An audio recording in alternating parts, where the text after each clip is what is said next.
سلام دوست عزیزم، به کانال یوتیوب من خوش اومدی.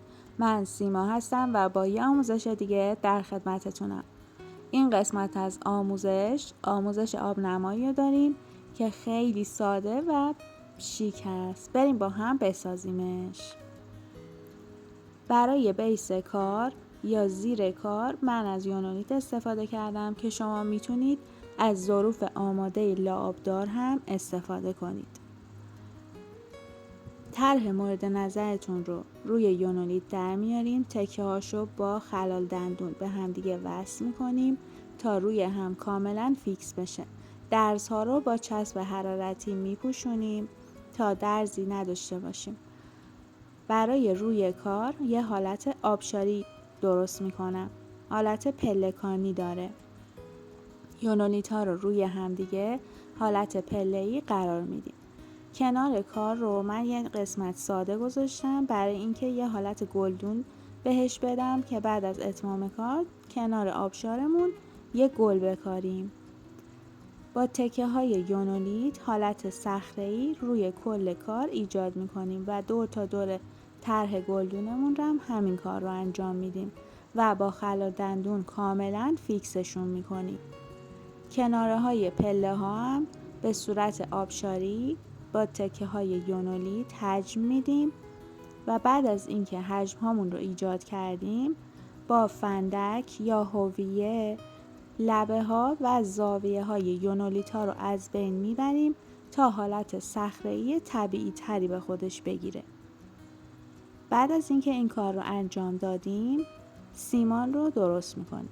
میتونید از سیمان سفید یا سیاه استفاده کنید، هیچ فرقی نداره.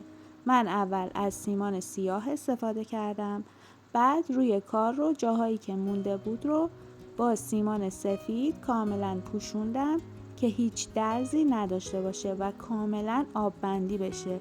توجه کنید که حتما و با حوصله و صبر این کار رو انجام بدین که بعد از اتمام کار جایی از کارتون آب نده. برای سیمان کشی از پارچه نخی یا باند یا پارچه تنظیف حتما استفاده کنید. پارچه ها رو داخل سیمان میکنیم و روی تمام یونولیت ها رو کاملا میپوشونیم. بعد از اینکه با پارچه و سیمان روی کار رو کاملا پوشش دادیم میذاریم یکم خودش رو بگیره. مجددا سیمان کشی میکنید. کاملا سیمان کشی کنید و سعی کنید که سیمان هاتون رو خیلی صاف نکنید که حالت صخره‌ای به خودش بگیره. این کارتون رو جذاب تر میکنه. طبق تصویر بعد از اینکه حجم ها رو ایجاد کردیم روی کار وقتی خواستیم سوارش کنیم پشت کار رو یه حفره ایجاد میکنیم برای رد کردن سیم پمپ آبمون.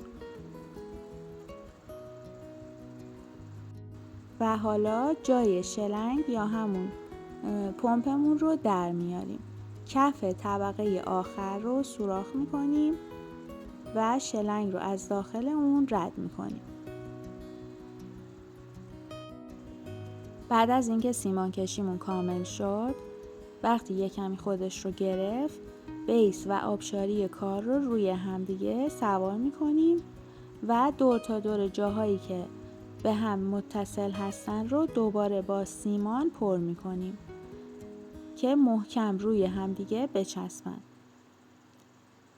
بعد از اون هم وقتی کاملا خشک شد رنگامیزی رو انجام میدیم و ضد آبش میکنیم. بعد از اینکه ضد آب کردیم پمپ آب رو وصل میکنیم و آب رو میریزیم داخل بیس کار. آبنمای ما آماده شد. اگر سوالی داشتی حتما واسم کامنت کن، خوشحال میشم بهت کمک کنم. امیدوارم این آموزش رو دوست داشته باشین. دوستتون دارم.